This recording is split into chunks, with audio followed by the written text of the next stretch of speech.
I call Mr. Davis. President, my question is to the Minister for Small Business.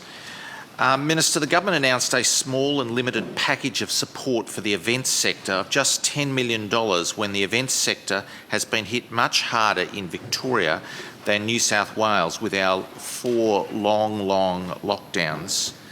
By contrast, the New South Wales government has announced an events industry support package of $200 million. And I ask, why is the New South Wales package, on one interpretation, at least 20 times larger? Is it because the Victorian government has taken a set against the small businesses in the events sector? Thank you. Minister Pulford. Thank you, President. I thank Mr. Davis for his question and his interest in support for the events sector. And at the outset, I think I could probably express on behalf of all of us in the chamber that our thoughts are very much with the New South Wales public health team and the New South Wales government, indeed all members of Parliament in New South Wales, as well as the community as they deal with the recent outbreak and activities, and we wish them every success in running that to ground quickly.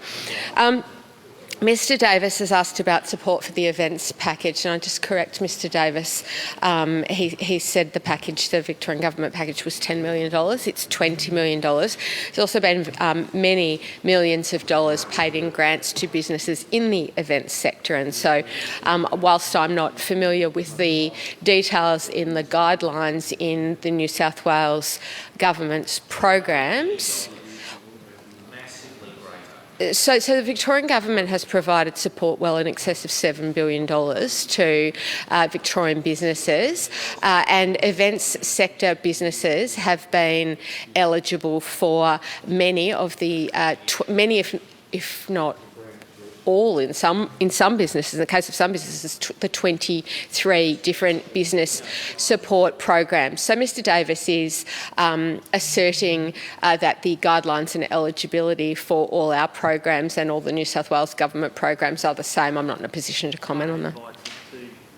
Mr. Davis, on a supplementary. Well, President, there was $20 million announced, but $10 million was sent to the arts sector, which is an important sector, and I welcome that. But actually, the amount going to the events sector was only around $10 million.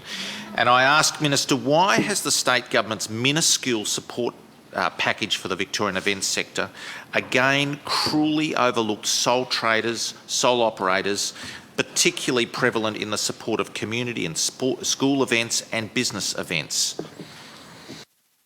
Thank you, President. I thank Mr. Davis for his further question.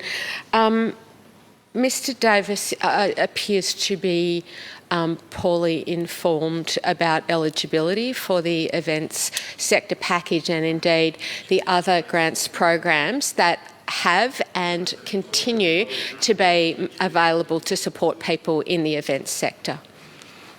Mr. Davis, on a point of order. No.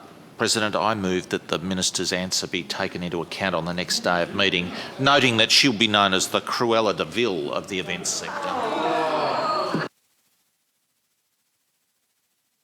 Mr. Davis, I ask you to withdraw and just move your motion. I withdraw, President. Thank you. And just move your motion if you want. Mr. Lane, on a point of order. Yeah, thanks, President.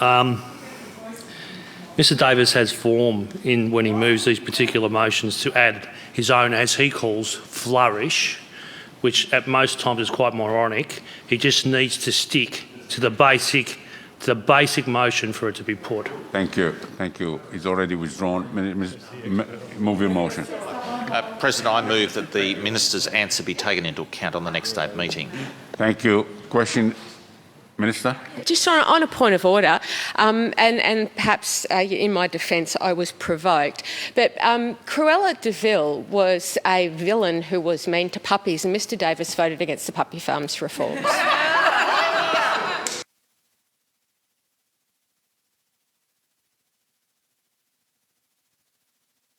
Thank you. Order. Thank you.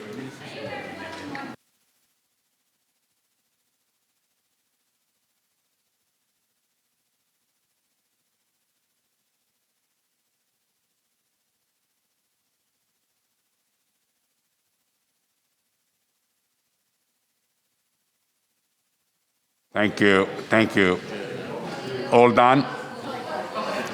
Thank you. Before I ask the member to move his motion, I'd just like to ask the ministers as well not to move any further point of order. Mr. Davis, you can move your motion now, please. President, I move that the minister's answer be taken into account on the next day of meeting. Question is a motion moved by Mr. Davis be agreed to. Those that opinion say aye, and the contrary no. The ayes have it.